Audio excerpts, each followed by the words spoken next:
ಗಣೇಶನ ಒಂದು ಸ್ತೋತ್ರವನ್ನ, ಒಂದು ಪದ್ಯವನ್ನ ಗಾನ ಮಾಡುತ್ತಾ ಪ್ರಾರಂಭ ಮಾಡೋಣ. ಯಾಕಂತ ಕೇಳಿದ್ರೆ, ಮಹಾಲಿಂಗರಾಯರ ಹತ್ರ ಯಾವುದು ಇಗ್ಗನಗಳು ಶ್ರವಣ ತಿಂಗಳಲ್ಲಿ ಬರದೇ ಇರಲಿ ಅಂತ ಆತನ ಸ್ತೋತ್ರ ಮಾಡಿ ಮಹಾಲಿಂಗರಾಯರ ಆ ಪುರಾಣ ಪ್ರವಚನದಲ್ಲಿ ಪ್ರವೇಶ ಆಗೋಣ. ಬಾ ಗುರು ಗಣಪತಿ ಇತ್ಯಾದ ಜ್ಯೋತಿ, ಬಾ ಗುರು ಗಣಪತಿ,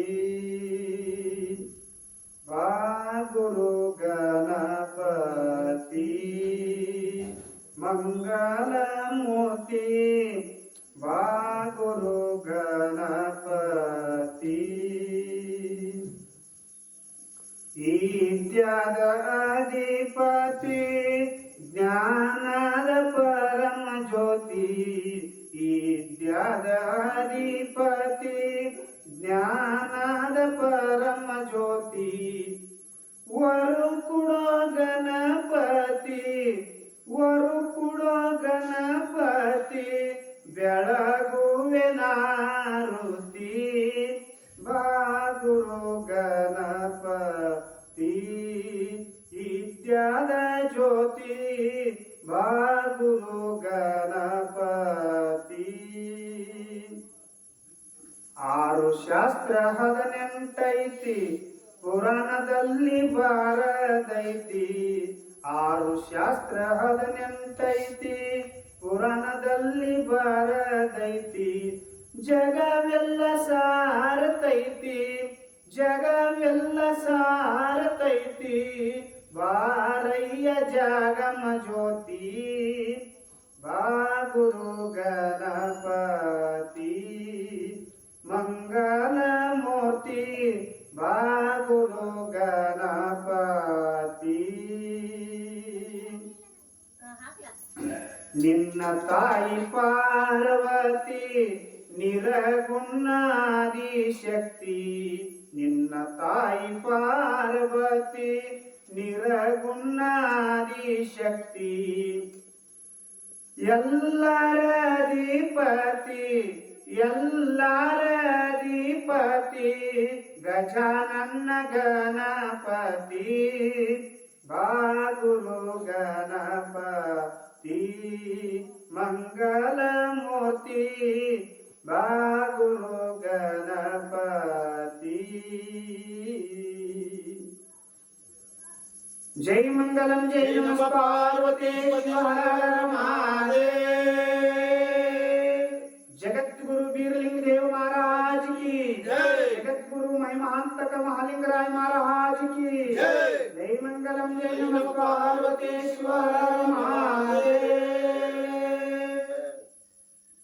ಸದಾವ ಕಾಲದಲ್ಲಿ ಕಾಡತಕ್ಕಂತ ದುಃಖವನ್ನ ಹೊಡೆದೋಡಿಸಿ ಪರಮ ಶಾಂತಿಯನ್ನ ಕರುಣಿಸಿರುವಂತ ಮಹಿಮಾಂತಕ ಮಹಾಲಿಂಗರಾಯರ ಪಾದ ಪದ್ಮಗಳನ್ನು ಎನ್ನ ಮಸ್ತಕದ ಮೇಲೆ ಕುತ್ತುಕೊಂಡು ಇಲ್ಲಿ ಕೂಡಿರುವಂತ ಮುಂಡಗನೂರಿನ ಎಲ್ಲ ಗುರು ಹಿರಿಯರಿಗೂ, ತಾಯಿ ತಂದೆಯರಿಗೂ, ಸಕಲ ಭಕ್ತಾದಿಗಳಿಗೂ ಅನಂತ ವಂದನೆಗಳನ್ನು ಸಲ್ಲಿಸುತ್ತಾ, ಎನ್ನ ಆತ್ಮೀಯ ಬಂಧುಗಳೇ, ನಿಮ್ಮ ಮುಂಡಗನೂರಿನ ಹಿರಿಯರು ಬಹಳಷ್ಟು ಶ್ರಮಪಟ್ಟು ಈ ಕಾರ್ಯಕ್ರಮವನ್ನು ಶ್ರವಣ ತಿಂಗಳಲ್ಲಿ ಆಯ್ಕೆ ಮಾಡಿಕೊಂಡಿದ್ದಾರೆ. ಇದಕ್ಕೆ ಕಾರಣೀಭೂತರು ಆಗಿರುವಂತ ಮುಂಡಗನೂರಿನ ನಮ್ಮ ಲಕ್ಕಪ್ಪನ ಗಡಿಗೆಯವರು ಗುರು ಹಿರಿಯರ ಮುಂದೆ ಮಹಾಲಿಂಗರಾಯನ ಪುರಾಣ 1 ತಿಂಗಳ ಪರ್ಯಂತ ಶ್ರವಣ ತಿಂಗಳಲ್ಲಿ ಇಟ್ಟುಕೊಳ್ಳೋಣ ಅಂದಾಗ ಗುರು ಹಿರಿಯರು ಅದಕ್ಕೆ ಬಹಳಷ್ಟು ಪ್ರೋತ್ಸಾಹ ಕೊಟ್ಟು ಈ ಕಾರ್ಯಕ್ರಮ ಶ್ರವಣ ತಿಂಗಳಲ್ಲಿ ಆಯ್ಕೆ ಮಾಡಿಕೊಂಡಿದ್ದಾರೆ. ನನ್ನ ಆತ್ಮೀಯ ಬಂಧುಗಳೇ, ಅದೇ ರೀತಿ ನಮ್ಮ ಬಸವರಾಜನ ಗಡಿಗೆ ಅವರು ಕೂಡ ಬಹಳಷ್ಟು ಅವರು ತಮ್ಮ ಜೀವನದ ಒತ್ತಡದಲ್ಲಿ ಕೂಡ ಇದೊಂದು ಕೆಲಸದಲ್ಲಿ ಮಹತ್ವವಾಗಿರುವಂತಹ ಕೆಲಸ ಎಂದು ಕಣ್ಣಿಗೆ ನಿದ್ದೆ ಇಲ್ಲದೆ ಇದನ್ನ ಬೆಳಗಿನ ಜಾವದಲ್ಲೇನೆ ಕಾರ್ಯಕ್ರಮ ಇಟ್ಟರೆ ಬಹಳ ಉತ್ತಮ. ಮತ್ತು ನಮ್ಮ ಮುಂಡಗನೂರಿನ 3 ಗಂಟೆ ಬೆಳಗಿನ ಜಾವದಲ್ಲಿ ಎದ್ದು ಶ್ರವಣ ತಿಂಗಳಲ್ಲಿ ಪರ್ಯಂತರ 1 ತಿಂಗಳ ಪರ್ಯಂತರ ದಂಡವತ್ತಕ್ಕವರು ಮತ್ತು ದೇವರಿಗೆ ಬಹಳಷ್ಟು ಭಕ್ತಿಯಿಂದ ದುಡಿಯವರು. ಆದ್ದರಿಂದ ಬೆಳಗಿನ ಜಾವದಲ್ಲೇನೆ ಈ ಕಾರ್ಯಕ್ರಮ ಇಡಬೇಕು ಅಂತ ಬಸವರಾಜ್ ಅಣ್ಣರು ಮತ್ತು ಗುರು ಹಿರಿಯರು ಈ ಮಾರ್ಗವನ್ನು ಹಾಕಿಕೊಂಡಿದ್ದಾರೆ. ಅವರಿಗೆ ಒಂದು ಜೋರಾದ ಚಪ್ಪಾಳೆಯೊಂದಿಗೆ ಈ ಕಾರ್ಯಕ್ರಮವನ್ನು ಆರಂಭ ಮಾಡೋಣ. ಏನು ಆತ್ಮೀಯ ಬಂಧುಗಳೇ, ಶ್ರವಣ ತಿಂಗಳ ಅಂತಂದ್ರೆ ಬಹಳ ಉತ್ತಮವಾದಂತ ತಿಂಗಳ. 12 ತಿಂಗಳು ಒಂದು ವರ್ಷದಲ್ಲಿ ಬರ್ತಾವು. ಈ 12 ತಿಂಗಳು ಗೃಹಸ್ಥರು 4 ವರ್ಣಗಳನ್ನ ಮಾಡಿಟ್ಟಾರ ಹಿಂದ ಸಿದ್ಧರು. ಏನ್ರಿ? ಬ್ರಹ್ಮಚಾರಿ, ಸನ್ಯಾಸಿ, ವಾನಪ್ರಸ್ಥ, ಗೃಹಸ್ಥ. ಈ 4 ಬಹಳ ಅದ್ಭುತವಾಗಿ ಮಾಡಿಟ್ರು. ಅವ್ರೇನೋ ದಿನಾಲೂ ಶ್ರವಣ ಮಾಡ್ತಾರೆ. ಅವ್ರಿಗೆ ದಿನಾಲೂ ಶ್ರವಣ ತಿಂಗಳನ್ನೇ. ಯಾರಿಗೆ? ಬ್ರಹ್ಮಚಾರಿಗಳಿಗೆ, ಸನ್ಯಾಸಿಗಳಿಗೆ. ಆದರೆ ಗೃಹಸ್ಥರಿಗೆ ಮಾತ್ರ ಹಾಗಲ್ಲ. ಗೃಹಸ್ಥರಿಗೆ 365 ದಿನಗಳಲ್ಲಿ 1 ತಿಂಗಳು ಮಾತ್ರ ಮೀಸಲಾಗಿ ಇರಲಿ ಅಂತ 11 ತಿಂಗಳು ಪ್ರಪಂಚ ಮಾಡಲಿ, 1 ತಿಂಗಳು ಮಾತ್ರ ಪರಮಾತ್ಮ ಮಾಡಲಿ ಅಂತ ನಮ್ಮ ಮಹಿಮಾಂತಕ ಮಹಾಲಿಂಗರಾಯರು, ಬೀರಲಿಂಗ ದೇವರು, ರೇವಣಸಿದ್ದೇಶ್ವರರು ಈ ಮಾರ್ಗವನ್ನ ಹಾಕಿಕೊಟ್ಟು ಹೋಗ್ಯಾರ. ಏನ್ರಿ? ಬಹಳಷ್ಟು ಹಿಂದಿನ ಋಷಿ ಮುನಿಗಳು ಇದನ್ನ ಕರ್ತಾಯುಗದಲ್ಲಿ, ತ್ರೇತಾಯುಗದಲ್ಲಿ, ದ್ವಾಪಾರ ಯುಗದಲ್ಲಿ, ಈ ಕಲಿಯುಗದಲ್ಲಿ ಬಹಳಷ್ಟು ಹೇಳ್ಕೊಂಡು ಬಂದಾರ. ಆ ಕರ್ತಾಯುಗದಲ್ಲಿ ಬರೇ ಜಪ ಮಾಡೋದಿತ್ತು. ಏನ್ರಿ? ಕರ್ತಾಯುಗದಲ್ಲಿ ಬರೇ ಜಪ ಮಾಡೋದಿತ್ತು. ತ್ರೇತಾಯುಗದಲ್ಲಿ ಯಜ್ಞಕ್ಕೆ ಬಹಳ ಮಹತ್ವ ಇತ್ತು. ಏನ್ರಿ? ದ್ವಾಪಾರ ಯುಗದಲ್ಲಿ ಬೀರಲಿಂಗ ಮಹಾಲಿಂಗರಾಯರ ಪೂಜೆ, ಈ ಭಗವಂತನ ಪೂಜೆ ಮಾಡೋದು ಬಹಳ ವ್ಯಕ್ತಿತ್ವ ಕೊಡ್ತಿದ್ರು, ಬಹಳಷ್ಟು. ಈ ಕಲಿಯುಗದಲ್ಲಿ ಏನೈತಿ ಅಂತ ಕೇಳಿದ್ರ, ಶ್ರವಣ ಮಾಸದಲ್ಲಿ 1 ತಿಂಗಳ ಪರ್ಯಂತರ ಈ ಪ್ರವಚನವನ್ನ, ಈ ಪುರಾಣವನ್ನ ಕೇಳಬೇಕು. ಇದು ಒಂದೇ ಕಲಿಯುಗದಲ್ಲಿ ಅತಿ ಉತ್ತಮವಾಗಿರುವಂತಹ ಮಾರ್ಗ ಅಂತ ನಮ್ಮ ಹಿಂದಿನ ಸಿದ್ಧರು, ಹಾಲಮತದ ಒಡೆಯರು ಹಾಕಿಕೊಟ್ಟಂತ ಮಾರ್ಗ ಇದು. ಏನಾತ್ಮಿ ಬಂಧುಗಳೇ, ಅದಕ್ಕೆ 1 ತಿಂಗಳ ಪರ್ಯಂತರ ನಾವು ನೀವು ಇಲ್ಲಿ ಸೇರಿ ಈ ಕಾರ್ಯಕ್ರಮವನ್ನ ವೀಕ್ಷಣೆ ಮಾಡೋಣ. ಆ ಭಗವಂತ ಬೀರಲಿಂಗ ದೇವರ ಮಹಾಲಿಂಗರಾಯರು ಎನ್ನ ಮತಿಗೆ ಬುದ್ಧಿ ಕೊಟ್ಟಟ್ಟು, ಆತನ ತುದಿ ನ್ಯಾಲಿಗೆ ಮ್ಯಾಲ ನಿಂತು ನುಡಿಸಿದಟ್ಟು, ಅವನ ಸರ್ವ ಪವಾಡಗಳನ್ನ, ಅವನ ಜೀವನ ಚರಿತ್ರೆಯನ್ನ, ಅವನ ಗುರುವಿನ ಚರಿತ್ರೆಯನ್ನ, ಅವರ ಹಿರಿಕರ ಚರಿತ್ರೆಯನ್ನ, ಹಾಲಮತ ಹೇಗೆ ಹುಟ್ಟಿತ್ತು, ಹೇಗೆ ಬೆಳೀತು, ಅದಕ್ಕೆ ಮೂಲ ತಳಾದಿ ಏನು, ಹಾಲಮತದ ಅರ್ಥ ಏನು, ಹಾಲಮತಸ್ಥರ ನೇಮವೇನು, ಹಾಲಮತಸ್ಥರ ನಡೆದುಕೊಳ್ಳುವಂತ ರೀತಿ, ಹಚ್ಚಿಕೊಟ್ಟಂತ ಮಾರ್ಗ ಯಾವುದು, ನಾವು ಇವತ್ತಿನ ದಿನಮಾನಗಳಲ್ಲಿ ಯಾವ ರೀತಿ ನಡೆದುಕೊಳ್ತಾ ಇದ್ದೀವಿ, ಮತ್ತ ಯಾವುದಕ್ಕೆ ಮಹತ್ವ ಕೊಟ್ಟಿದ್ದೀವಿ, ಯಾವುದಕ್ಕೆ ಮಹತ್ವ ಕೊಟ್ಟಿಲ್ಲ ಅನ್ನೋದನ್ನ ಎಲ್ಲ ಚರ್ಚೆ ಇದು 1 ತಿಂಗಳ ಪರ್ಯಂತ ನಡೀತದ. ಕುರಿ ಹೆಂಗ ಹುಟ್ಟಿದು ಅಂತ ಚರ್ಚೆ ನಡೀತದ, ಮತ್ತ ಹಾಲಮತ ಹೆಂಗ ಹುಟ್ಟಿತ್ತು ಅಂತ ಅದು ಚರ್ಚೆ ನಡೀತದ. ಅಷ್ಟೇ ಅಲ್ಲ, ಮಹಾಲಿಂಗರಾಯರು ಕರ್ನಾಟಕದಲ್ಲೇ ಹುಟ್ಟಿದ್ರೋ ಇಲ್ಲ ಮಹಾರಾಷ್ಟ್ರದಲ್ಲೇ ಹುಟ್ಟಿದ್ರೋ, ಏನು ಗುರು ಕರ್ನಾಟಕದಲ್ಲೇ ಹುಟ್ಟಿದನೋ ಏನು ಮಹಾರಾಷ್ಟ್ರದಲ್ಲೇ ಹುಟ್ಟಿದನೋ, ಇವೆಲ್ಲ ಚರ್ಚೆಗಳು ಬಹಳಷ್ಟು ಆಗ್ತಾವ. ಅವರ ನಮ್ಮ ತರ ಪ್ರಪಂಚ ಮಾಡಿದ್ರು, ಏನ ಅವರು ಬ್ಯಾರೆ ರೀತಿಯಲ್ಲೇ ಮಾಡಿದ್ರು. ಅವರು ಸಂಸಾರದಾಗ ಹೆಂಗ ಸನ್ಯಾಸಿ ಇದ್ರು, ಮತ್ತು ನಾವು ಪ್ರಪಂಚದಾಗ ಇದ್ರೂ ಕೂಡ, ನಾವು ಗೃಹಸ್ಥರಾಗಿದ್ರೂ ಕೂಡ ಯಾಕೆ ನಾವು ಸಂಸಾರದಾಗ ಅದಕ್ಕೆ ಮಹತ್ವ ಕೊಟ್ಟಿಲ್ಲ ಅನ್ನೋದನ್ನ ಕೂಡ ಚರ್ಚೆ ಆಗ್ತದೆ ಆತ್ಮೀಯ ಬಂಧುಗಳೇ. ಇನ್ನ ನಮ್ಮ ಸಿದ್ಧರ, ಮಹಾತ್ಮರ, ಯೋಗಿಗಳ, ಋಷಿ ಮುನಿಗಳ ಎಲ್ಲವನ್ನ 1 ತಿಂಗಳ ಪರ್ಯಂತ ನಾವು ನೋಡಲಿದ್ದೀವಿ.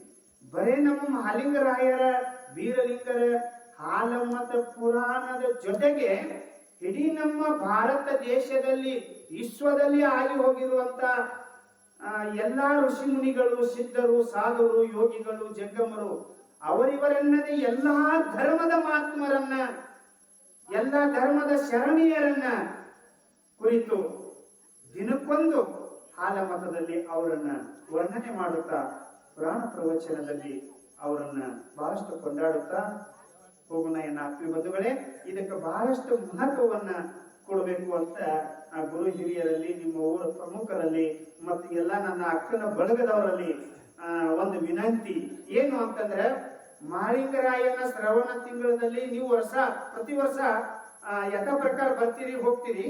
ಈ ವರ್ಷ ಇದು ಪ್ರವಚನ ಇರೋದರಿಂದ ನೀವೇನ್ ಮಾಡಬೇಕು ಅಂತಂದ್ರೆ, ನಮ್ಮೆಲ್ಲ ಅಕ್ಕನ ಬಳಗದವರು, ಗುರು ಹಿರಿಯರು, ಇದೊಂದು ತಿಂಗಳ ಸ್ವಲ್ಪ ಬ್ರಾಹ್ಮಣಿ ಮುಹೂರ್ತದಲ್ಲಿ 3 ಗಂಟೆ ಕೈ ಏಳುವಂತ ಪ್ರಯತ್ನ ನೀವೆಲ್ಲರೂ ಮಾಡಬೇಕು. ಯಾಕಂತ ಕೇಳಿದ್ರೆ, ಈ ಪ್ರವಚನ ನಡೆದಾಗ 1 ಗಂಟೆ ಯಾವುದು ನಡೆಯಲ್ಲದಾಗ ಕೂತು ಕೇಳಿದ್ರ ಬಹಳ ಉತ್ತಮ, ಬಹಳ ಉತ್ತಮ.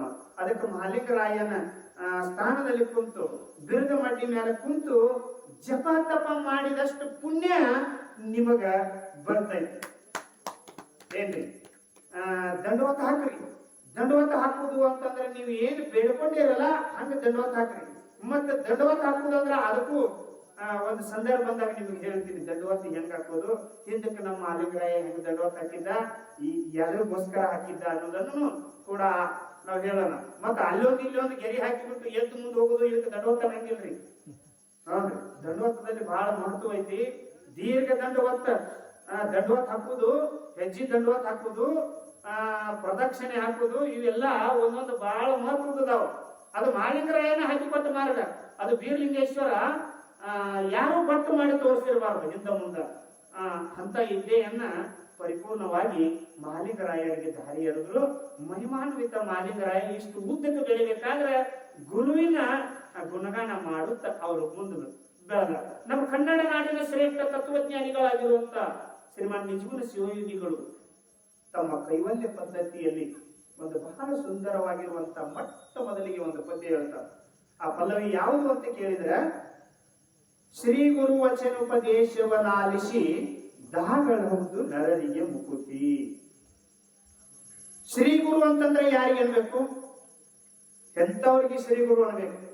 ನಮ್ಮ ಪ್ರಪಂಚದಲ್ಲಿ ಎಲ್ಲ ಕಡೆ ಗುರುಗಳದಾರ. ಶಿಕ್ಷಾ ಗುರು ಅದಾರ, ಬೋಧಕ ಗುರು ಅದಾರ, ವೇದಕ ಗುರು ಅದಾರ, 8 ಪ್ರಕಾರ ಅಷ್ಟವಿಧ ಗುರುಗಳದಾರ. ಆದ್ರೆ ಎಲ್ಲಾ ಗುರುಗಳು ಎಲ್ಲ ಒಂದು ಲೌಕಿಕ ವಿದ್ಯೆಕಾದ್ರೂ ಕೂಡ ಪಾರಮಾರ್ಥಿಕವಾಗಿ, ಆಧ್ಯಾತ್ಮಿಕವಾಗಿ ನಮ್ಮ ಜೀವನದ ಅಜ್ಞಾನವನ್ನ ಕಳೆದು ಸುಜ್ಞಾನ ಮಾರ್ಗಕ್ಕೆ ಹಚ್ಚಿ ನಮ್ಮನ್ನ ಮೋಕ್ಷ ಹೊಂದುವವರೆಗೆ ಈ ಜೀವನವನ್ನ ಪೂರ್ತಿ ಹೊಣೆಗಾರಿಕೆ ಯಾರ್ದು ಇರ್ತೈತಿ ಅಂತಂದ್ರ ಗುರುನಾಥನಲ್ಲಿರ್ತದ. ಆ ಗುರುನಾಥ ಶಿಷ್ಯನಿಗೆ ಬೋಧಿಸ್ತಾನ. ಬೀರಲಿಂಗ ಹೆಂಗ ಬೋಧಿಸ್ತಾನೋ ಹಂಗ ಮಾಲಿಂಗರಾಯ ಅನುಷ್ಠಾನಕ್ಕೆ ತಂದು ತೋರಿಸ್ತಾನ ಅನ್ನೋದನ್ನ ನೀವು ದಿನಂಪ್ರತಿ ನೋಡ್ತಾ ನೋಡ್ತಾ ನೋಡ್ತಾ ಹೋಗುವಂತೆ ಮೊದಲಿಗೆ ಇವತ್ತಿನ ದಿವಸ ಈ ಕಾರ್ಯಕ್ರಮ ಸ್ಟಾರ್ಟ್ ಆಗಿದೆ. ಇಲ್ಲಿ ಏನು ತಳದ ಪಾಯ ಅಂತ ಕೇಳಿದ್ರೆ, ಮಾಳಿಂಗರಾಯನ ಹಾಲಮತ ಹೆಂಗ ಉದ್ಭವ ಆಯಿತು. ಹೇಗೆ ಮಾಳಿಂಗರಾಯರ ಹಾಲಮತ ಮೊದಲಿಗೆ ಎಲ್ಲಿ ಉದ್ಭವ ಆಯಿತು, ಯಾರಿಂದ ಉದ್ಭವ ಆಯಿತು, ಯಾಕಾಯ್ತು, ಎದರಿಗೋಸ್ಕರವಾಯಿತು ಅನ್ನೋದನ್ನ ಒಬ್ರು ಒಂದು ಪದ್ಯ ಬರೆದಾರ. ಏನಂತ ಬರೆದಾರು ಅಂತಂದ್ರೆ ಬಹಳ ಸುಂದರವಾಗಿರುವಂತ ಪದ್ಯ ಕೇಳ್ರಿ. ಹಾಲಿನಿಂದ ಹಾಲಮತ ಹುಟ್ಟ್ಯದೋ, ಹಾಲಿನಿಂದ ಹಾಲಮತ ಹುಟ್ಟ್ಯದೋ, ಹಾಲಿನಿಂದ ಹಾಲಮತ ಹುಟ್ಟ್ಯದೋ ಬಹಳ ಶ್ರೇಷ್ಠ. ಏನ್ರಿ, ಹಾಲಿನಿಂದ ಹಾಲಮತ ಹುಟ್ಟ್ಯದೋ ಅದು ಎಲ್ಲರಿಗೂ ಗುರ್ತದ. ಹಾಲು ಬಿಟ್ಟು ಅದು ಹಾಲಮತ ಹುಟ್ಟಿಲ್ಲ, ಹಾಲಿನಿಂದಲೇ ಹಾಲಮತ ಹುಟ್ಟ್ಯದ. ಹಾಲಿನಿಂದ ಹಾಲಮತ ಹುಟ್ಟ್ಯದೋ ಏನ್ರಿ, ಅದಕ್ಕ ಕಾಡರುದ್ರ ಭೂಮಿಗೆ ಶಿವ ಪಾರ್ವತಿಯರು ಸಂಚಾರ ಮಾಡುತ್ತಾ ಮಾಡುತ್ತಾ ಭೂಲೋಕಕ್ಕೆ ಬಂದರಂತ. ಏನ್ರಿ, ಭೂಲೋಕಕ್ಕೆ ಬಂದರಂತ. ಅದು ಪದ್ಯ ಬಹಳ ಅದ್ಭುತವಾದಂತ ಪದ್ಯ. ಅದು ಹಾಲಿನಿಂದ ಹಾಲಮತ ಹುಟ್ಟ್ಯದೋ, ಹಾಲಿನಿಂದ ಹಾಲಮತ ಹುಟ್ಟ್ಯದೋ, ಹೇಳುವೆ ಒಳಗುಟ್ಟ ಬಹಳ ಚಂದ ಹಾಲಮತದ ಹುಟ್ಟ. ಶಿವ ಪಾರ್ವತಿ ಭೂಲೋಕಕ್ಕಿಳಿದಾರೋ ಕಾಡ ರುದ್ರ ಮೆಟ್ಟ. ಪಾರ್ವತಿ ತೊಡಿ ಮ್ಯಾಲ ಪರಮಾತ್ಮ ಮಲಿಗ್ಯಾನೋ, ಕೆಲಸ ಹೋಯ್ತೋ ಕೆಟ್ಟ, ಕೆಲಸ ಹೋಯ್ತೋ ಕೆಟ್ಟ. ಜಡಿಯನ ಕುರಿ ಹೊರಬಿದ್ದು ಸಾಕಟ್ಟ, ಜಡಿಯಾಗಿನ ಕುರಿ ಹೊರಬಿದ್ದು ಸಾಕಟ್ಟ. ಒಂದೇ ಬಣ್ಣದ ಕುರಿ ಹರಿತಾರವಾಗಲೆಂದು ತಗದಾಳ ದೇವಿ ಸುಟ್ಟ. ಪಾರ್ವತಿ ತಾಯಿ ತಗದಾಳ ಸುಟ್ಟ. ಪರಮಾತ್ಮ ಎದ್ದು ಕುರಿ ನೋಡಿ ಗಾಬರಿಯಾಗಿ ನಿಗರ್ಯಾವ ಅವನ ತೆಲಿಯನ ಜುಟ್ಟ. ದೇವಿ ಮ್ಯಾಲ ಆಗ್ಯಾನ ಬಹಳ ಸಿಟ್ಟ, ದೇವಿ ಮ್ಯಾಲ ಆಗ್ಯಾನ ಬಹಳ ಸಿಟ್ಟ. ಆ ಕುರಿಗಳು ಕಾಯುವುದು ಬಿಕ್ಕಟ್ಟ ಬಾಳೆಂದು ಕೈಲಾಸಕ್ಕೆ ಹೋಗಿಬಿಟ್ಟ. ಏನ್ರಿ ಆತ್ಮ ಬಂಧುಗಳೇ, ಪರಮಾತ್ಮ ಇವು ಹೊರಗೆ ಬಿದ್ರೆ ಬಹಳ ಕಷ್ಟ ಆಗ್ತದೆ ಅಂತ ಅವನು ಚಡಿಯಾಗಿಟ್ಕೊಂಡಿದ್ದ. ಪಾರ್ವತಿ ಅವತನ್ನು ತೆಗೆದು ಯೋಗ ನಿದ್ರಿ ಮಾಡ್ತಿದ್ದ ಪರಮಾತ್ಮ, ಪರಮಾತ್ಮನ ಜಡಿ ತೆಗೆದು ಹೊರಗೆ ಬಿಡ್ತಾಳ. ಹೊರಗೆ ಬಿಟ್ಟಾಗ ಕುರಿ ಎಲ್ಲ ಭೂಮಿ ತುಂಬ ಭೂಮಿ ತುಂಬ ಭೂಮಿ ತುಂಬ ಎಲ್ಲ ಹರಿದಾಡ್ತಾವ. ಅವಾಗ ಪರಮಾತ್ಮ ದೇವಿ ಮೇಲೆ ಬಹಳ ಭಯಂಕರ ಸಿಟ್ಟಾಗ್ತಾನೋ. ಸಿಟ್ಟಾದ್ರೂ ಕೂಡ ತಾನು ಕಾಯ್ಲಾಕ ಪ್ರಯತ್ನ ಮಾಡ್ತಾನೋ. ಅವನ ಕೈಲಿ ಆಗೋದಿಲ್ಲ, ಕೈಲಾಸಕ್ಕೆ ಹೋಗಿ ಕುಳಿತುಕೊಳ್ತಾನ. ಇದಕ್ಕ ಹಲವಾರು ಆಧಾರಗಳದಾವ ಏನ ಆತ್ಮೀಯ ಬಂಧುಗಳಿಗೆ. ಅವಾಗ ಆ ಕುರಿ ಕಾಯ್ಲಾಕಿ ಯಾರು ಬಂದ್ರು ಅಂತಂದ್ರೆ ಪರಮಾತ್ಮ ಚಿಂತೆ ಮಾಡ್ಕೋತ ಕೈಲಾಸದಾಗ ಕುಂತಾಗ ಬ್ರಹ್ಮ ಮತ್ತು ವಿಷ್ಣು ನಿನ್ನ ದುಃಖವನ್ನು ನಾವು ಹೋಗಲಾಡಿಸ್ತೀವಿ, ಪಾಳೆ ಪ್ರಕಾರ ನಾವು ಕುರಿ ಕಾಯೋಣ, ನಮ್ಮ ಪಾಲಿಗೆ ಬಂದದ್ದು ನಮಗೆ ಪಂಚಾಮೃತ ಹೆಂಗ ಬರ್ತದೆ ಹಂಗ ಮಾಡೋನು ಅಂತ ಹೇಳಿ ವಿಷ್ಣು ಪರಮಾತ್ಮ ಬಂದ ಅವನ್ ಕುರಿ ಕಾದ್ರೆ ಉದ್ದೊಂದು ಕೋಲ್ ಹಿಡ್ಕೊಂಡ ಕುರಿ ಕಾದ. ಅವನಿಗಿನು ಅದ ಆಗ್ಲಿಲ್ಲ. ಬ್ರಹ್ಮ ಬಂದ, ಅವನು 3 ದಿನ ಕಾದ. ಅವನು ಕಣ್ಣಾಗಿನ ನೀರ ದಳ ದಳ ದಳ ದಳ ದಳ ಅಂತ ಹರಿದು ಇಷ್ಟೆಲ್ಲ ಹರಿದ ಮ್ಯಾಲ ಕುರಿಗಳ ಕಾಯಿದ ಬಹಳ ಬಿಕ್ಕಟ್ಟೈತಿ. ಕಾಯಿ ಅಳಿಸಿದ ಕುರಿ ಕಾಯಿದ ಬೇಡ ಅಂತ ಹೇಳಿ ಓಡಿ ಹೋದ್ರು. ಅಪ್ಪ ನಮ್ಮ ಕೈಲಿಂದ ಆಗಲ್ಲ. ಆಮೇಲೆ ಯಾರು ಕಾಯ್ತಾರ ಕುರಿಗಳು? ಆಮೇಲೆ ಯಾರು ಕಾಯ್ತಾರ?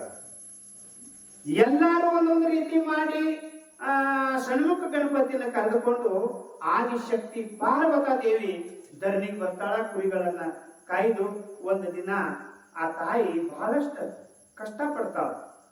ಬಿಸಿಲಾಗ ಅಡ್ಡಾಡಿ ಪಾದಕ್ಕೆ ಗುಳ್ಳೆದ್ದು ಬಿಸಿಲಿಗೆ ಗುಳ್ಳೆದ್ದು ಪಾದ ರಗತಮಯವಾಗ್ತದ. ಅದನ್ನು ನೋಡಿ ಜಗದ್ ಒಡೆಯನಾಗಿರುವಂತ ರೇವಣ ಸಿದ್ದೇಶ್ವರ ಬರ್ತಾನ. ಅದರಲ್ಲಿ ಹೇಗೆ ರೇವಣ ಸಿದ್ದೇಶ್ವರ ಬಂದು ದೇವಿಗೆ ಒಂದು ಸ್ವಲ್ಪ ಸಹಾಯ ಮಾಡ್ತಾನೋ. ಆ ದೇವಿ ಒಂದು ಹುತ್ತದ ಜಾಗೃತ ಭೂಮಿ ಅಂತ ಹೇಳಿ ಆ ಒಂದು ಹುತ್ತಿನಲ್ಲಿ ಅವುಗಳನ್ನ ಕೂಡಿ ಎಲ್ಲ ಇಟ್ಟು ತನ್ನ ಮುಗಿನ್ಯಾನಂತ ಇಟ್ಟು ಮುತ್ತಲ ಮರ ಆಗುವಂತ ಹರಿಸಿ ಅವರು ಹೋಗಿರ್ತಾರೋ. ಮುಂದ ಯಾರು ಹುಟ್ಟಿ ಬರ್ತಾರೋ ಆ ಕುರಿಗಳನ್ನ ಯಾರು ಎಬಸ್ತಾರೋ ಅನ್ನೋದನ್ನ ಈ ನಮ್ಮ ಹಾಲಮತ ಪುರಾಣದಲ್ಲಿ ಅರ್ಥಾತ್ ಮಹಾಲಿಂಗರಾಯರ ಪುರಾಣದಲ್ಲಿ ಬರ್ತಕ್ಕಂಥ ವಿಷಯನಾತ್ಮೀಯ ಬಂಧುಗಳೇ. ಇದನ್ನ ಬಹಳಷ್ಟು ಕುರಿಗಳ ಬಗ್ಗೆ ಚರ್ಚೆ ಮಾಡೋದೈತಿ. ಯಾಕೆ ಚರ್ಚೆ ಮಾಡೋದೈತಿ ಅಂದ್ರೆ ಕುರಿಗಳು ಈ ಒಂದು ಜಾಗದಾಗ ಹುಟ್ಟ್ಯಾವು, ಏನ್ 2 ಜಾಗದಾಗ ಹುಟ್ಟ್ಯಾವು ಅಲ್ರಿ? ನಮಗ್ ಪ್ರಶ್ನೆ ಕೇಳಿದ್ರು ಒಂದು ಕಡೆ, ಅಲ್ರಿ ಸ್ವಾಮಿಗಳು ನೀವು ಪ್ರವಚನ ಹೇಳ್ತೀರಿ ಕುರಿಗಳು ಹುಟ್ಟಿದ್ದು ಬೀಜ ಗುಂತಿಯಲ್ಲಿ ಕುರಿ ಹುಟ್ಟಿ ಬಂದು ಹುತ್ತಿನಲ್ಲಿ ಬಂದು ಅಂತ ಹೇಳಿ, ಕುರಿಗಳು ಅನೇಕ ನಮೂನೆ ಹುಟ್ಟ್ಯಾವು, ನೀವ್ಯಾಕೆ ಬರೀ ಅಲ್ಲೇ ಹುಟ್ಟಿಸ್ತೀರಿ? ಅಲ್ಲಪ್ಪ ನಮ್ಮ ಹಿರಿಕರು ನಮ್ಮ ಧರ್ಮರು ಕುರಿ ಎಲ್ಲಿ ಹುಟ್ಟ್ಯಾವು ಅಂತ ಪುರಾಣದಾಗ ಬರದಾರ. ಅದನ್ನ ನಾವು ಹೇಳ್ಕೊತ ಬರೋದು ನಮ್ಮ ಧರ್ಮ ಐತಿ. ಇಲ್ರಿ ಕುರಿಗಳು ನೀವು ಎಲ್ಲಿ ಹುಟ್ಟ್ಯಾವ ಅಂತೀರಿ? ಕುರಿಗಳು ಪರಮಾತ್ಮನ ಜಡ್ಯಾಗ ಹುಟ್ಟ್ಯಾವಪ್ಪ ಅಂತೀವಿ ನಾವು.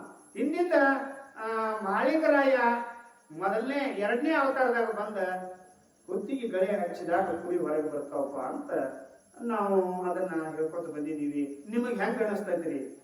ಹಂಗಲ್ರಿ, ನೀವು ಹೇಳೋದು ಎಲ್ಲ ಸುಳ್ಳ್ರಿ ಎಂದ್ರ. ಅದೇ ಹೆಂಗ ಸುಳ್ಳ್ರಿ? ಕುರಿಗಳು ಹುಟ್ಟಿದ್ದು ಪರಮಾತ್ಮನ ಜಡ್ಯಾಗ ಅಷ್ಟೇ ಅನ್ಬ್ಯಾಡ್ರಿ. ಕುರಿಗಳು ಹುಟ್ಟಿದ್ದು ರಕ್ತದಾಗ ಕುರಿ ಹುಟ್ಟ್ಯಾವ, ಶಾಪದಿಂದ ಕುರಿ ಹುಟ್ಟ್ಯಾವ.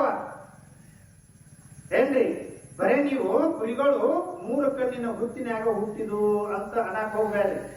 ರಕ್ತದಿಂದ ಜಾವಾಲ ಮುನಿ ರಕ್ತದಿಂದ ಕುರಿ ಹುಟ್ಟ್ಯಾವ, ಪಾರ್ವತಿ ಶಾಪದಿಂದ ಕುರಿ ಹುಟ್ಟ್ಯಾವ, ನಾರದ ಮುನಿ ಶಾಪದಿಂದ ಕುರಿ ಹುಟ್ಟ್ಯಾವ, ಇನ್ನೂ ಅನೇಕ ಜಾಗದಲ್ಲಿ ಕುರಿ ಹುಟ್ಟ್ಯಾವ. ಯಾವ ನಮ್ಮ ಆಲಮತದ ಗುರುಪೀಠವಾಗಿರುವಂತ ರೇವಣಾ ಸಿದ್ದೇಶ್ವರ ಪೀಠ ಅರ್ಥಾತ್ ಶಾಂತ ಮುಕ್ತ್ಯಾರ ಪೀಠ ಆಗಿರ್ತಕ್ಕಂಥ ಸರ್ವ ಶಾಂತ ಮುಕ್ತಯ್ಯನು ಕೂಡ 5 ರಾಕ್ಷಿಗಳನ್ನ ಹಿಡಿದುಕೊಂಡು ಕುರಿಗಳನ್ನ ಮಾಡಿರ್ತಕ್ಕಂಥದ್ದು, ಒಂದು ಗಂಡ ರಾಕ್ಷಿಯನ್ನು ಹಿಡಿದು ಟಗರ ಮಾಡಿರ್ತಕ್ಕಂಥದ್ದು. ಹಿಂಗೂ ಕುರಿಗಳು ಹುಟ್ಟ್ಯಾವ. ಕುರಿಗಳು ಅನೇಕ ನಮನೆ ಹುಟ್ಟ್ಯಾವು, ಬರೇ ಇದು ಒಂದೇ ತಮದಲ್ಲಿ ಹುಟ್ಟ್ಯಾವು ಅಂತ ಹೇಳಾಕು ಹೋಗಬೇಡ್ರಿ.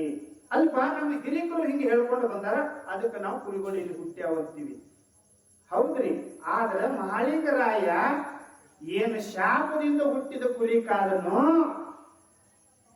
ಏನು ರಕ್ತದಿಂದ ಹುಟ್ಟಿದ ಕುರಿ ಕಾದನೋ, ಪಾರ್ವತಿ ಶಾಪದಿಂದ ಬಂದದ ಕುರಿ ಕಾದನೋ, ಯಾವ ಕುರಿ ಕಾದ? ಯಾವ ಕುರಿ ಕಾದ? ಏನು ಜಡಿಯಾಗಿನ 3 ಕಣ್ಣಿನ ಹುತ್ತಿನಾಗ ಹುಟ್ಟಿದ ಕುರಿ ಕಾದನೋ ಅನ್ನೋದನ್ನ ನಾವು ಎಲ್ಲ ಒಂದು ತಿಂಗಳ ಪರ್ಯಂತರ ಅವನ ಜೀವನ ಚರಿತ್ರೆ ಹೋಗ್ತಾ ಇರತ್ತೆ. ಅದ್ರಾಗ ಇದೆಲ್ಲ ಸನ್ನಿವೇಶಗಳು ಬರ್ತಾವ, ಕಥಾಭಾಗ ಬರ್ತಾವ. ಏನ್ ಆತ್ಮೀಯ ಬಂಧುಗಳೇ, ಅವು ಯಾವಾಗ ಕುರಿ ಎಲ್ಲೆಲ್ಲಿ ಹುಟ್ಟತಾವ ನೋಡು, ಅವಾಗ ಹುಟ್ಟುವಾಗ ನಾವು ನೀವು ಅದನ್ನು ಬಹಳಷ್ಟು ಒತ್ತು ಕೊಟ್ಟು ನೋಡ್ಕೋತ ಹೋಗುನು ಅಂತ ಹೇಳ್ತಾ, ಏನ್ ಆತ್ಮೀಯ ಬಂಧುಗಳೇ, ಈ ಶ್ರವಣ ತಿಂಗಳಲ್ಲಿ ಪವಿತ್ರವಾದಂತಹ ಸ್ಥಾನ ಇದು.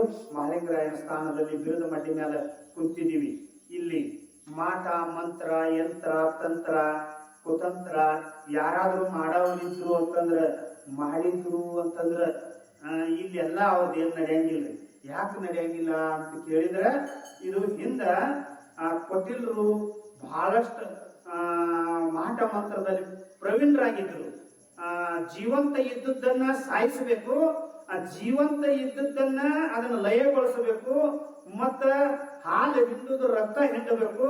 ಇಂಥ ವಿದ್ಯೆಯನ್ನ ಕಲಿತು ಬಂದು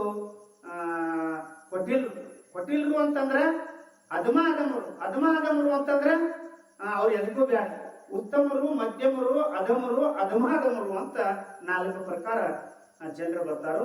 ಇದ್ರಾಗ ಒಳ್ಳೆದು ಉಪಯೋಗ ಮಾಡಿಕೊಳ್ಳಲಾರ್ದನೆ ಮಹಾಲಿಂಗರಾಯ, ಮುಂಡಗ ನೋಡದ ಮಹಾಲಿಂಗರಾಯ ಇಷ್ಟೊಂದು ಮುಗುಲಿ ಎತ್ತರಕ್ಕೆ ಏರ್ಬಿಟ್ಟ. ಇವನ ಕೀರ್ತಿ ಎಲ್ಲಾ ಲೋಕಗಳಲ್ಲಿ ಕೊಂಡಾಡ್ತಾರ. ಮರ್ತ್ಯದಲ್ಲಿ, ಪಾತಾಳದಲ್ಲಿ, ಭೂಲೋಕದಲ್ಲಿ ಎಲ್ಲಿ ನೋಡಿದರು ಎಲ್ಲಾ ಋಷಿ ಮುನಿಗಳು ಆತನ ಗುಣಗಾನ ಮಾಡ್ತಾರ. ಇವನ ಗುಣಗಾನಕ್ಕ, ಇವನ ಗುರುವಿಗೆ, ಇವನ ಸೇವಕ್ಕ ತುಚ್ಛ ಬರುವಂಗ ನಾವು ಮಾಡ್ಬೇಕಂತ ಹೇಳಿ ಅವ್ರು ಕೊಟ್ಟಿಲ್ರಿ ಇದ್ಯಕ್ಕಂತ ಬಂದಿರ್ತಾರ.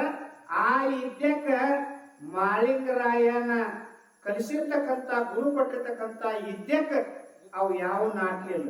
ಇವು ಮೊದಲ ಮೋಡಿಕೋರ, ಚಾಡಿಕೋರ, ಇವು ಎಲ್ಲಾ ವಿದ್ಯೆಗಳನ್ನ ಅಂದ್ರೆ 64 ಕಲೆ ಅಂತ ಏನದಾವಲ್ಲ ವಿದ್ಯೆಗಳು, ಅವೆಲ್ಲಾ ವಿದ್ಯೆಗಳನ್ನ ಪರಿಪೂರ್ಣ ಆಗಿ ಮಹಾಲಿಂಗರಾಯನಿಗೆ ಗುರು ಬೀರಲಿಂಗೇಶ್ವರ ಕಲಿಸಿ ಬಿಟ್ಟಿದ್ರು. ಅವೆಲ್ಲ ಕರಗತ್ತಾಗಿದ್ರು. ಯಾರಿಗೆ ಮಹಾಲಿಂಗರಾಯ ಮಾಡ್ಸಾಕ್ ಹೋಗ್ತಿದ್ದಿಲ್ಲ. ಯಾರ ನಿದ್ದೆ ಆಡ್ತಿದ್ರು ಅಂತಂದ್ರೆ ಅವ್ರಿಗೆ ಕಿಗ್ಳಿಸಿ ಚುಚ್ಚ ಬಳಸಿ ಮಾತಾಡ್ಲಕ್ ಹೋಗ್ತಿದ್ದಿಲ್ಲ. ಅವರಲ್ಲಿ ಒಂದು ಏನ್ ವಿನಯ ಇತ್ತು ಅಂತಂದ್ರೆ ನಿಂದೆ ಆಡೋರ್ನೆಲ್ಲ ಹೊಂದಿಸುವಂತೆ ಮಾಡ್ತಿದ್ರು. ಅಂದ್ರೆ ಭಂಡಾರದಲ್ಲಿ ಅಷ್ಟು ಶಕ್ತಿ ಇತ್ತು. ಈ ಮಾಟ ಮಂತ್ರ ಮಾಡೋರಿಗೆ ಭಂಡಾರ ಪ್ರಯೋಗ ಮಾಡ್ಯಾರೋ ಅವ್ರ ಕಥೆ ಏನಾಗೈತೆ ಅನ್ನೋದನ್ನ 1 ತಿಂಗಳ ಪರ್ಯಂತ ನೀವು ನೋಡುವಂತ್ರಿ ಭಂಡಾರ ವರ್ಣನೆ ಬಂದಾಗ. ಮುಂದ ಆ ಕೊಟ್ಟಿಲ್ರು ಬಹಳಷ್ಟು ಯಾಕೆ ಈ ಬೀರದ ಮಡ್ಡಿದ ನಾವು ಹೇಳ್ತಾ ಇದೀವಿ ಅಂದ್ರೆ, ಇಲ್ಲಿ ಒಂದು ರಹಸ್ಯ ಐತಿ. ಇಲ್ಲಿ ಬಹಳ ಅದ್ಭುತವಾದಂತ ಒಂದು ಪವಾಡನೂ ಐತಿ, ರಹಸ್ಯ ಐತಿ. ಇಲ್ಲಿ ಯಾರೇ ಮಾಟ ಮಂತ್ರ ಮಾಡಿಸಿ ತಂದು ಇಟ್ಟು ಯಾರಿಗೆ ಏನ್ರ ಮಾಡಿದ್ರು ಅಂದ್ರ, ನಮ್ಮಪ್ಪ ಮಹಾಲಿಂಗರಾಯನ ಹತ್ರ ಭಕ್ತಿಯಿಂದ ದುಡಿದ್ರ ಅವೊಂದು ಇರಂಗೇ ಇಲ್ರಿ. ಎಲ್ಲ ಲಯಗೊಳ್ತಾವ. ಮತ್ತ ಅವು ಉಲ್ಟಾ ಯಾರು ಮಾಡಿಸ್ತಿರ್ತಾರ ನೋಡು, ಅಲ್ಲಿ ಹೋಗಿ ಏನಾದ್ರೂ ತಗಲಿದು ಅಂತಂದ್ರ ಅವ್ರ ಜೀವನ ಅಧೋಗತಿ. ಅಷ್ಟೇ ಅಲ್ಲ, ಅಲ್ಲೋಲ ಕಲ್ಲೋಲ ಹೇಳ್ತದ, ಬೆರಗಾಲ ಹೇಳ್ತದ. ಅದನ್ನ ನಾವು ಬಹಳ ಎಚ್ಚರಿಕೆಯಿಂದ ತಿಳ್ಕೊಂಡು ನಡಿಬೇಕು. ಭಂಡಾರ ದಾರಿಯಲ್ಲಿ ನಡೆದವರು ವಾಮಾಚಾರ ಮಾರ್ಗದಲ್ಲಿ ನಡಿಬಾರದು. ಭಂಡಾರ ಅಂದ್ರೆ ಬಹಳ ಪವಿತ್ರ. ನೀನೇ ಗತಿ ನೀನೇ ಮತಿ ಅಂತ ಭಂಡಾರನೇ ಗುರು, ಭಂಡಾರನೇ ತಂದಿ, ಭಂಡಾರನೇ ತಾಯಿ ತಂದಿ. ಅದರಲ್ಲಿ ಅಂತ ಶಕ್ತಿ ಐತಿ. ನಾವು ಏನಿದ್ರು ಭಂಡಾರ ನಂಬಿಕೊಂಡನ ನಾವು ಭಂಡಾರದಾಗ ನಡಿಬೇಕಾಗ್ತದೆ. ಒಬ್ರು ಒಂದು ವಚನ ಬರೆದ್ರ ಹಾಲಮತ ವರ್ಗಗಳು, ಭಂಡಾರ ಭಂಡಾರ ಭಂಡಾರವಯ್ಯ, ಇದು ನಮ್ಮ ಹಾಲಮತ ಗುರುವಿನ ಭಂಡಾರವಯ್ಯ. ಭಂಡಾರ ನಂಬಿ ನಡೆದರೆ ಬದುಕು ಬಂಗಾರವಯ್ಯ. ಭಂಡಾರ ನಂಬಿ ನಡೆದರೆ ಬದುಕು ಬಂಗಾರವಯ್ಯ. ಭಂಡಾರ ನಂಬಿ ನಡೆಯದೆ ಬಂಡಾಟ ಮಾಡುವವರ ಬದುಕು ಹಾಳವಯ್ಯ ನಿರ್ಮೈಲ ಬೀರಲಿಂಗ ದೇವ ಅಂತ ಹೇಳಿದ್ರೆ ನಾಲ್ಕು ಬಂಧುಗಳು. ಯಾರ ಭಂಡಾರದಲ್ಲಿ ನಂಬಿಕೆ ಇಟ್ಟಾರೋ ಅವ್ರ ಬದುಕ ಬಂಗಾರ ಆಗ್ತದ. ಯಾರ ಭಂಡಾರದಲ್ಲಿ ವಿಶ್ವಾಸ ಇಟ್ಟಾರೋ ಅವರ ಬದುಕ ಆನಂದಮಯಗೊಳ್ತದ. ಯಾರ ಭಂಡಾರದಲ್ಲಿ ವಿಶ್ವಾಸ ಇಲ್ಲೋ, ಭಂಡಾರ ಮ್ಯಾಲ ಎಳ್ಳಷ್ಟು ಕರುಣೆ ಇಲ್ಲೋ, ಅಂತವರಿಗೆ ಭಂಡಾರ ಏನಾದರೂ ಮುನಿಸಿಕೊಳ್ತು ಅಂತಂದ್ರೆ ಅವರ ಜೀವನ, ಅವರ ಬಂಡಾಟ, ಅವರ ಕಷ್ಟ ನಷ್ಟಗಳು ಬಯಲಾಗುವುದಿಲ್ಲ. ನಾವು ಎಷ್ಟೇ ಸಲ ಭಗವಂತ ನಮ್ಮ ಹರಿಗರಾಯನ ಹತ್ರ ಬಂದು ಗುಡಿ ಸುತ್ತ ಹಾಕಿದ್ರು ಇಲ್ಲ, ಮತ್ತ ಅವನಿಗೆ ದೀರ್ಘ ದಂಡವತ್ತ ನಮಸ್ಕಾರ ಸಲ್ಲಿಸಿದ್ರು ಇಲ್ಲ. ಏನಾಗ್ತಿ ಬಂಧುಗಳೇ, ಭಂಡಾರ ಮ್ಯಾಲ ಅಷ್ಟು ಭಕ್ತಿ ಇರಬೇಕು, ಅಷ್ಟು ಪ್ರೇಮ ಇರಬೇಕು. ಯಾಕಂತ ಕೇಳಿದ್ರೆ ಇದು ಹಾಲ ಮತದ ಗುರುಪೀಠ, ಮುಂಡಗನೂರ ಪೀಠ, ಮಾಳಿಂಗರಾಯನ ಗುರುಪೀಠ. ಇಲ್ಲಿ ಎಲ್ಲಾ ಸಿದ್ಧರನ್ನ ತಗೊಂಡು ಬಂದ ಕರಿಹರಿದಿರ್ತಕ್ಕಂತ ಇದು ಪೀಠ. ಈ ಪೀಠದಲ್ಲಿ ಮಾಲಿಂಗರಾಯರ ಪುರಾಣ ಒಂದು ತಿಂಗಳ ಪರ್ಯಂತರ ಇಷ್ಟು ಚೆನ್ನಾಗಿ ನಡೆಸಿಕೊಂಡು ನಡಿಬೇಕಂತ ಗುರುನಾಥನ ಮತ್ತು ಮುಂಡಗನೂರ ಗುರು ಹಿರಿಯರ ಅಪ್ಪನೆ ಮೇರೆಗೆ ಈ ಕಾರ್ಯಕ್ರಮ ಮೂಡಿ ಬರ್ತಾ ಇದೆ. ಬಂಧುಗಳೇ, ಅತಿ ಸೂಕ್ಷ್ಮವಾಗಿ ನಾವು ನಿಮ್ಗೆಲ್ಲ ಭಂಡಾರ, ಕುರಿ, ಹಾಲು ಮತ, ಅಧ್ಯಾತ್ಮಕ ಇವೆಲ್ಲವನ್ನ ಒಂದೊಂದು ದಿನ ಹಂತ ಹಂತವಾಗಿ ನೋಡ್ಕೋತ ಹೋಗೋಣ. ಆತ್ಮೀಯ ಬಂಧುಗಳೇ, ನಿಮ್ಗೆಲ್ಲರಿಗೆ ಇನ್ನೊಂದು ಕಳಕಳಿ ಮಾತು ಏನಪ್ಪಾ ಅಂತಂದ್ರೆ, ನೀವು ಯಾರು ಮಿಸ್ ಮಾಡ್ಕೋಬಾರ್ದು. ಯಾಕಂತ ಕೇಳಿದ್ರೆ ಇದೊಂದು ತಿಂಗಳ ಬಹಳ ಪವಿತ್ರವಾದಂತ ತಿಂಗಳದ. ಇದಕ್ಕೆ ಬಹಳಷ್ಟು ಗೌರವ ಕೊಡ್ರಿ. ಇದೊಂದು ತಿಂಗಳದಾಗ ನೀವು ಏನು ಪಡ್ಕೋಬೇಕಂತಿರ್ಲ ಅದೆಲ್ಲ ಪಡ್ಕೊಳಕ್ಕೆ ಸಾಧ್ಯ ಆಗ್ತದ. ಮಾಲಿಂಗರಾಯನ ದರ್ಶನ ಮಾಡೋದ್ರಿಂದ, ಪ್ರಶ್ನ ಮಾಡೋದ್ರಿಂದ, ಆತನ ಈ ಜಾಗದಲ್ಲಿ ಇರೋದ್ರಿಂದ ಇದೊಂದು ತಿಂಗಳ ನೀವೊಂದು ದೊಡ್ಡ ತಪಸ್ಸರಿ ಮಾಡಿದಂಗ. ನೀವೇನ ಮನೆಯಲ್ಲಿ ಕುತ್ಕೊಂಡು ಲಿಂಗ ದೀಕ್ಷಾ ತಗೊಂಡು ಗಂಟೆ ಕಣ್ಣು ಮುಚ್ಕೊಂಡು ತಪಸ್ಸರಿ ಏನು ಮಾಡೋದು ಬೇಕಾಗಿಲ್ಲ. ಈ ಮಠದಲ್ಲಿ ಅವನು ಮಾಲಿಂಗರಾಯರ ಸೇವೆ ಮಾಡಿಕೊಂಡು ಅವನ ಪ್ರವಚನ ಕೇಳಿದ್ರ ಇದೊಂದು ದೊಡ್ಡ ತಪಸ್ಸರಿ. ಪ್ರಪಂಚ ಹೆಂಗ್ ಮಾಡಬೇಕು ಅನ್ನೋದು ಈ ಪುರಾಣ ಕಲಿಸ್ತದ. ಪಾರಮಾರ್ಥ ಹೆಂಗ್ ಮಾಡಬೇಕು ಅನ್ನೋದು ಈ ಪುರಾಣ ಕಲಿಸ್ತದ. ಆತ್ಮೀಯ ಬಂಧುಗಳೇ, ಪ್ರಪಂಚಕ್ಕೆ ಎಷ್ಟು ಒತ್ತು ಕೊಡಬೇಕು, ಪಾರಮಾರ್ಥಕ್ಕೆ ಎಷ್ಟು ಒತ್ತು ಕೊಡಬೇಕು ಅನ್ನೋದನ್ನು ಕೂಡ ಮಹಿಮಾಂತಕ ಮಾಲಿಂಗರಾಯರ ಜೀವನ ಚರಿತ್ರೆ, ಆತನ ಒಂದು ತತ್ವ ಆದರ್ಶಗಳು ನಾವು ಆಧಾರವಾಗಿ ಇಟ್ಟುಕೊಂಡು ನಡೆದುಕೊಳ್ಳೋಣ. ಆತ್ಮೀಯ ಬಂಧುಗಳೇ, ನಿಮಗ ಒಂದು ಕಿವಿ ಮಾತಂತ, ಈಗ ಇವತ್ತಿನ ದಿವಸ ಈ ಹಾಲು ಮತ ಹೆಂಗ ಹುಟ್ಟಿತ್ತು, ಎದರಿಗೋಸ್ಕರ ಹುಟ್ಟಿತ್ತು ಅಂತ ಅರ್ಧಕ್ಕ ಬಿಟ್ಟು ಬ್ಯಾರೆ ವಿಷಯಕ್ಕೆ ಬಂದಿವಲ್ಲ, ಅದನ್ನ ಸ್ವಲ್ಪ ಒಂದು 5 ನಿಮಿಷ ಚಿಂತನೆ ಮಾಡೋಣ. ಇವು ನೋಡಿದ್ರಿ ನೀವು, ಪಾರ್ವತಿ ಕುರಿ ಕಾದಳು, ಹುತ್ತಿನಲ್ಲಿ ಹಾಕಿದಳು, ಬಿಟ್ಟು ಆಶೀರ್ವಾದ ಮಾಡಿ ಬಾದಳು.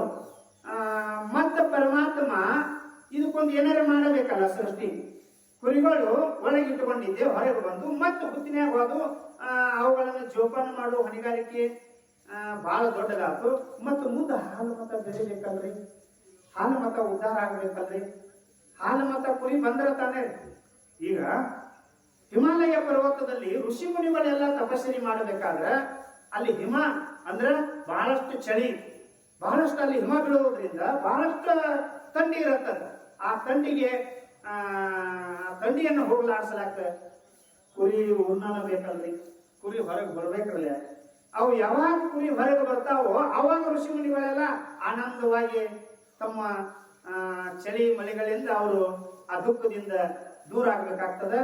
ಮತ್ತೆ ಕುರಿ ಬಂದ ಕೂಡಲೇನೆ ಅದರ ಉರುಣ ಯಾವ ರೀತಿ ಮನುಷ್ಯನಿಗೆ ಉದ್ಧಾರ ಮಾಡ್ತತಿ, ಆ ಜಾರಿಯಾಗಿ ಬರ್ತದ, ಕಂಬಳಿಯಾಗಿ ಬರ್ತದ ಅನ್ನೋದನ್ನ ನಾವೆಲ್ಲ ನೋಡ್ಕೊಂಡು ಇವತ್ತಿನ ದಿವಸ ಆತ್ಮೀಯ ಬಂಧುಗಳೇ, ಕುರಿಗಳನ್ನ ಹೊರಗೆ ತರುವ ಮುಂಚೆ ಪರಮಾತ್ಮ ಪಾರ್ವತಿ ಕುಳಿತುಕೊಂಡಾಗ ಪಾರ್ವತಾ ದೇವಿ ಒಂದು ಸೃಷ್ಟಿಯನ್ನ ನಿರ್ಮಾಣ ಮಾಡ್ತಾಳ. ತನ್ನ ಬಲ ಹಾಲಿನಿಂದ ಅಂದ್ರೆ ಎದೆ ಹಾಲಿನಿಂದ ಮಣ್ಣನ್ನ ಕಲಿಸಿ ಪರಮಾತ್ಮನ ಹೋಲುವಂತ ಒಂದು ಗಂಡು ಗೊಂಬಿಯನ್ನ ನಿರ್ಮಾಣ ಮಾಡ್ತಾಳ. ಮತ್ತ ತನ್ನ ಹೋಲುವಂತ ಒಂದು ಸ್ತ್ರೀ ರೂಪ ಹೋಲುವಂತ ಒಂದು ಮಣ್ಣನ್ನ ಕಲಿಸಿ ಎಡದ ಮಲೆಯನ್ನ ಹಾಲ ಹಿಂಡಿ ಎಂದು ಗೊಂಬಿಯನ್ನ ಮಾಡ್ತಾಳ.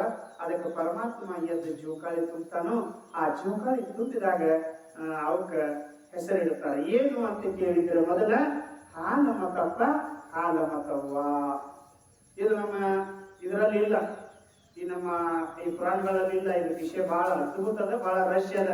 ಹಾಲ ಮತಪ್ಪ, ಹಾಲ ಮತವ್ವ. ಇದನ್ನು ನೋಡ್ಬೇಕಾಗಿತ್ತು ಅಂದ್ರೆ ಶ್ರೀ ಬೀರಲಿಂಗ ದೇವರ ಪ್ರಶ್ನೆ ಉತ್ತರ ಪುರಾಣದಲ್ಲಿ ಬಂದಿರತಕ್ಕಂತ ಈ ವಿಷಯ.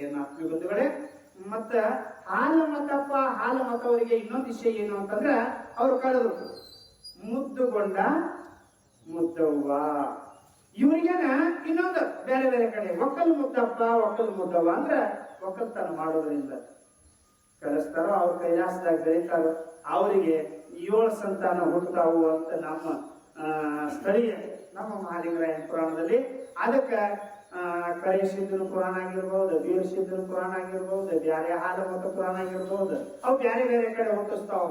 ಹೆಂಗೆ ಹುಟ್ಟಿಸ್ತಾವ ಅಂತಂದ್ರೆ ತಮ್ಮಾಪುರದಾಗ ಮುದ್ದವ ಮುಡ್ಕೊಂಡ ಅಲ್ಲಿ ಬಿಟ್ಟರು, ಅಲ್ಲಿ ಕುರಿಗಳು ಇದು ಮಾಡಿದ್ರು, ಅವರಿಗೆ ಒಬ್ಬನೇ ಮಗ ಹುಟ್ಟಿದ ಅಂತ ಒಂದು ಕಡೆ. ಇನ್ನೊಂದು ಕಡೆ 3 ಜನ ಹುಟ್ಟರು ಅಂತ, ಮತ್ತೊಂದು ಕಡೆ 5 ಜನ ಹುಟ್ಟಿದ್ರು ಅಂತ. ಹಿಂಗ ಮತ್ತ ನಮ್ಮ ಪುರಾಣ ಹಂಗೆ ಹೇಳಂಗಿಲ್ಲ. ಮುದ್ದವ ಮುದ್ಕೊಂಡನಿಗೆ 7 ಮಂದಿ ಹುಟ್ಟರು ಅಂತ ನಮ್ಮ ಪುರಾಣ ಹೇಳ್ಕೊಂಡು ಬರ್ತದ. ಅದ ಯಾರ್ಯಾರು ಅಂತಂದ್ರ ಅವ್ರಿಗೆ ಕನ್ಯೆ ಯಾರು ತೆಗೆದ್ರು, ಲಗ್ನ ಯಾರು ಮಾಡಿದ್ರು, ಅದನ್ನ ದಿನ ನೋಡ್ತಾ ಹೋಗೋಣ. ಆದಿಗೊಂಡ, ಅನಾದಿಗೊಂಡ, ಲಕ್ಕೊಂಡ, ಕ್ಯಾಮಗೊಂಡ, ದ್ಯಾಮಗೊಂಡ, ನೇಮಗೊಂಡ, ಕಡಿವಟ್ಟ ಉಂಡಾಡು ಪದಮಗೊಂಡ ಅಂತ ಈ ಪುರಾಣದಲ್ಲಿ ಬರ್ತಕ್ಕಂಥ ವಿಷಯ ಆತ್ಮೀಯ ಬಂಧುಗಳೇ. ಇದನ್ನ ನಾವು ದಿನಾಲು ಸ್ವಲ್ಪ ನೋಡ್ತಾ ಹೋಗೋಣ. ಇದು ಶ್ರಾವಣ ತಿಂಗಳಲ್ಲಿ ಶ್ರವಣ ಮಾಡ್ತಕ್ಕಂಥ ಎಲ್ಲ ಆತ್ಮೀಯ ಬಂಧುಗಳಲ್ಲಿ ಮತ್ತೊಮ್ಮೆ ಮಗದೊಮ್ಮೆ ಕಳಕಳಿ ವಿನಂತಿ. ನೀವು ಬಹಳಷ್ಟು ಯಾಕಂದ್ರೆ ನಿಮ್ಮ ಊರಲ್ಲಿ ಒಬ್ಬರು ಯೋಗಿಗಳು ಆಗಬಾರ್ದು, ಸೋಮಲಿಂಗಪ್ಪ ಅವರು, ಅವ್ರನ್ನ ಈ ಸಂದರ್ಭದಲ್ಲಿ ನಾವು ನೆನಪು ತೆಗಿಲೇಬೇಕು. ಬಹಳಷ್ಟು ಶ್ರಮಪಟ್ಟು ಅವರು ತತ್ವಜ್ಞಾನವನ್ನು ಪಡೆದುಕೊಂಡು ಸಿದ್ಧಾರೂಢರ ಸಂಪ್ರದಾಯದಲ್ಲಿ ಬಹಳಷ್ಟು ಉನ್ನತ ಸ್ಥಾನಕ್ಕೆ ಹೋಗಿ ಈ ಭಾಗದಲ್ಲಿ ಎಲ್ಲ ಊರುಗಳಿಗೆ ಸಂಚರಿಸಿ ಎಲ್ಲರಿಗೆ ಲಿಂಗ ದೀಕ್ಷೆಯನ್ನು ಕೊಟ್ಟು ಅವರನ್ನು ತಿದ್ದಿ ಮಾರ್ಗಕ್ಕೆ ಹಚ್ಚಿ ಹೋಗಿದ್ದಾರೆ. ನೀವು ಕೂಡ ಒಂದಿನ ಕಾಲಗರ್ಭದಲ್ಲಿ ಅಡಗಲೇಬೇಕು. ಅದಕ್ಕೆ ಸೋಮಲಿಂಗಪ್ಪ ಅವರಿಗೆ ಒಂದು ಜೋರಾದ ಚಪ್ಪಾಳೆಯನ್ನು ಕೊಡ್ತಾ, ಅವರ ಮಾರ್ಗದಲ್ಲಿ ನೀವು ಕೂಡ ಕೆಲವರು ಬೆಳೆದಿದ್ದೀರಿ. ಯಾರ್ಯಾರು ಎಷ್ಟು ಉಪದೇಶ ತಗೊಂಡಿದ್ದೀರೋ, ಅವ್ರವ್ರ ಮಾತು ಎಷ್ಟೆಷ್ಟು ಕೇಳಿದ್ದೀರೋ, ಅಧ್ಯಾತ್ಮ ಎಷ್ಟು ಕೇಳಿದ್ದೀರೋ, ಸಂಸ್ಕಾರ ಎಷ್ಟು ಪಡೆದಿದ್ದೀರೋ, ಮತ್ತ ಮುಂದೆ ಜೀವನದಲ್ಲಿ ಹೆಂಗ ನಡೆದಿದ್ದೀರೋ ಅನ್ನೋದು ಗೊತ್ತಿಲ್ಲ. ಅವರೇ ಬಂದಾರ ಅಂತ ಅನ್ಕೊಳ್ರಿ. ಈ ಕಾಶಿಲಿಂಗ ಸ್ವಾಮಿಗಳು ಏನ್ ಬಂದಾರಲ್ಲ, ಆ ಸೋಮಲಿಂಗ ಅಪ್ಪ ಅವರು ಮತ್ತೆ ಬಂದಾರು, ಅವರೇ ಬೋಧನೆ ಮಾಡಕತ್ತಾರ ಅಂತ ತಿಳ್ಕೊಂಡು ಈ ಪ್ರವಚನ ಕೇಳಿ ಅವರೇ ಹೇಳ್ತಾರ ತತ್ವಜ್ಞಾನ ಹೆಂಗ ಅನ್ನೋದನ್ನ ಈ ಶ್ರವಣ ತಿಂಗಳಲ್ಲಿ ಶ್ರವಣ ಮಾಡ್ರಿ. ಶ್ರವಣ ಮಾಡಿದ್ದನ್ನ ಮನನ ಮಾಡ್ರಿ. ಮನನ ಮಾಡಿದ್ದನ್ನ ನಿಧಿಧ್ಯಾಸಕ್ಕೆ ತಗೊಂಡು ನಿಮ್ಮ ಜೀವನವನ್ನ ಉದ್ಧಾರ ಮಾಡಿಕೊಡ್ರಿ. ಮಹಾಲಿಂಗರಾಯ ಬೀರಲಿಂಗ ದೇವರ ಅಷ್ಟ ನಿಮಗ ಐಶ್ವರ್ಯ ಕೊಡ್ಲಿ, ಜ್ಞಾನ ಕೊಡ್ಲಿ, ನಿಮ್ಮ ಒಳಗಡೆ ಕಲಂಕಿದ್ರೆ ಅದನ್ನೆಲ್ಲ ತೆಗಿಲಿ, ಶಾಂತಿ ಸಮಾಧಾನ ಕರುಣಿಸಲಿ ಅಂತ ಹೇಳಿ ಈ ನನ್ನ ವಾಕ್ಯರೂಪ ಸೇವೆಯನ್ನ ಮೊದಲನೇ ದಿನದ ಶ್ರವಣ ತಿಂಗಳದ ಈ ಅಮಾಸಿ ದಿನದ ಪ್ರವಚನವನ್ನ ಮುಕ್ತಾಯ ಮಾಡ್ತೀನಿ. ಎಲ್ಲ ಮುಂಡಗನೂರಿನ ಗುರು ಹಿರಿಯರಿಗೆ, ತಾಯಿ ತಂದೆಯರಿಗೆ ಅನಂತ ಕೋಟಿ ವಂದನೆಗಳು. ಶುಭವಾಗಲಿ. ನಮಸ್ಕಾರ.